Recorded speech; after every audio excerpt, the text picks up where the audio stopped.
Bueno, estamos siguiendo muy de cerca lo que ocurre en este momento en el ámbito electoral, político electoral en México. Estamos en un punto de tensión muy fuerte y bueno, pues el gran asunto en este momento es lo que ocurrió ayer. El Consejo General del INE, del Instituto Nacional Electoral, decidió, bueno, pues en una reunión, una sesión larga, muy larga, de muchas horas, avalar lo que ya había avalado y lo que había votado la Comisión de Fiscalización, en donde, bueno, pues están cayendo las candidaturas, digámoslo así, retirando las candidaturas de varios morenistas, y particularmente el foco está puesto en la candidatura de Félix Salgado Macedonio por Guerrero y de Raúl Morón por Michoacán. Estamos hablando de la inhabilitación también de otros morenistas como Pablo Amílcar Sandoval, Adela Román, Luis Walton, y bueno, pues esta votación en donde finalmente se determinó eliminar las candidaturas de alcaldes y de diputados federales, y bueno, pues estamos hablando de casos que corresponden mayoritariamente al partido Morena. 42 de estos casos, más de 60, corresponden a miembros del partido Morena. Vamos a hablar del tema, vamos a detenernos para entender lo que está ocurriendo en estos momentos. Hay reacciones, ya se imaginará, de todo tipo. Hay una reacción muy fuerte por parte de Morena. El presidente también ayer en su conferencia matutina y en estas últimas horas ha sido pues muy crítico sobre lo que está sucediendo con este tipo de resoluciones.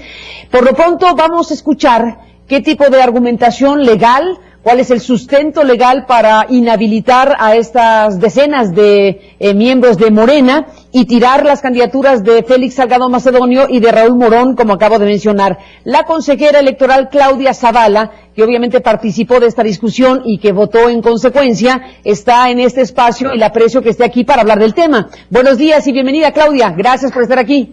Muchísimas gracias, Carmen. Muy buenos días. Gracias por este espacio. Te saludo con mucho gusto. Muchas gracias. En el ABC, ¿qué sucedió desde el punto de vista de las autoridades electorales? Vamos a ver. Hubo un procedimiento de revisión de gastos, del uso de recursos en lo que tiene que ver con las precampañas que llevaron a cabo los partidos. En ese procedimiento encontramos o tuvimos hallazgos en los que hubo una cierta promoción de personas aspirantes a un cargo de elección popular. En estos hallazgos iniciamos a investigar. Lo que advertimos y lo común que fue es que las personas pensaban que no estaban obligadas a presentar el informe. Déjame decirte, Carmen, que tanto la ley como el reglamento de fiscalización establecen una obligación para los partidos políticos y para toda persona precandidata a informar sobre los gastos. Las personas nos dijeron que no tenían obligación de rendir el informe porque no hicieron precampaña, y algunos porque no tenían la calidad de precandidato. ¿Qué fue lo que resolvió ayer el INE? Que cuando hay un proceso interno de selección dentro de los partidos, sea cual sea el método, tienen la calidad de precandidatos, de aspirantes, porque así los contempla la ley. Y que en esa medida tienen obligación de presentarle al partido político el informe de gastos, o no gastos, porque puede ser en cero, y el partido político tiene la obligación de incluirlos en el registro de personas que están participando para esas candidaturas y de reportar los informes. Reitero, aunque sean ceros, si verdaderamente no se hicieron gastos, pero tiene esas obligaciones. Tanto el partido como las personas decían que no había esa obligación. Sin embargo, yo quiero decirles y comentarte, Carmen, a ti y al auditorio, que esto ya es definido desde hace tiempo, justo en un tema similar, en donde se pensaba que no había esa obligación, y lo que se dijo muy claro, y ese es un criterio que viene aplicándose desde hace mucho, tanto en el INE como en el tribunal, es que toda persona tiene esa obligación porque hay un sistema de fiscalización que tiene unos principios que lo resguardan, que es la transparencia en el uso de los recursos, la rendición de cuentas para definir claramente si hubo recurso, dónde se fue, de dónde vino y cómo se usó. Entonces, ese es el criterio que ayer se aplicó, que no es novedoso, que se ha aplicado en otros momentos y a partir del cual se resolvió tanto el procedimiento de fiscalización de los estados, en ayuntamientos, en diputaciones locales, en todo este tipo de precandidaturas, pero también en un procedimiento sancionador, no es ordinario, en un procedimiento sancionador en materia de fiscalización, sí se abrió precisamente cuando se detectaron estos hallazgos en las elecciones de Guerrero, pero que no se les había notificado a las partes para que nos dijeran qué pasaba. Se ordenó en febrero abrir este procedimiento y ayer se aplicó exactamente el mismo criterio.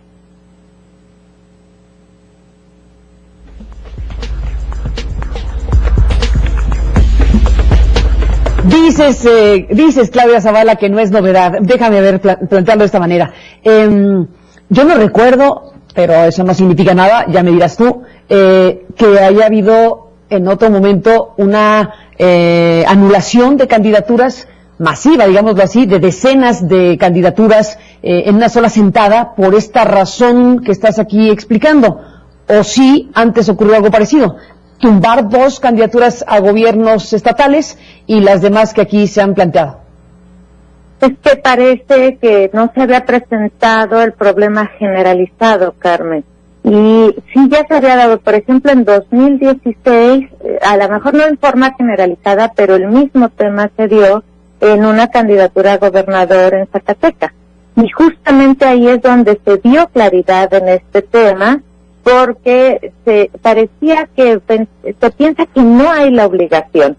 Pero aquí como fue un momento, hoy estamos viviendo el proceso electoral concurrente más grande y hoy juntamos muchas candidaturas en el momento de revisión y parece que es más evidente. Pero hoy la constante, en mayor medida en el partido Morena, en menor medida en otros partidos, fue considerar que no se tenía la obligación porque el método de selección fue una encuesta en la que no hubo gasto. Sin embargo, los hallazgos que teníamos era que sí había un posicionamiento para generar mayor número de adeptos en ese proceso denominado encuesta, ese proceso interno, en el que tuvo su procedimiento, tuvo una convocatoria, incluso en uno de los estados que fue en Guerrero, hubo una reposición de procedimiento. Entonces no se puede decir que no hay una obligación.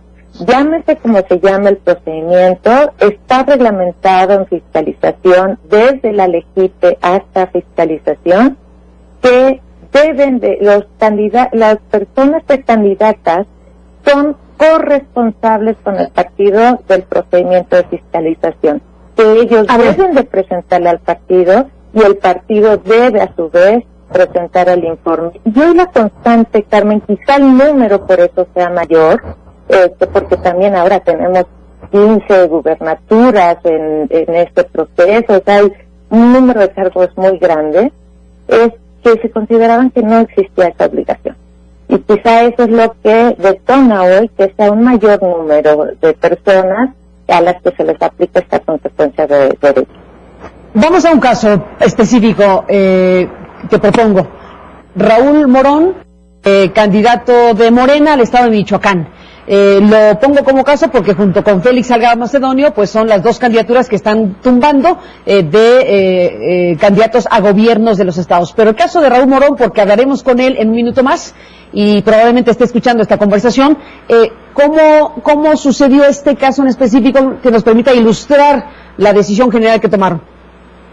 Sí, claro que sí. Lo que pasa es que en el procedimiento de fiscalización, la unidad de fiscalización hace unos monitoreos y a partir de esos monitoreos encuentra publicidad, ya sea en redes o en diferentes medios, que en las que están participando en eventos donde se utilizan frases, donde se utilizan formas para posicionar a la persona, al precandidato en particular, y para generar pues que se vote por él en la encuesta o en el proceso que está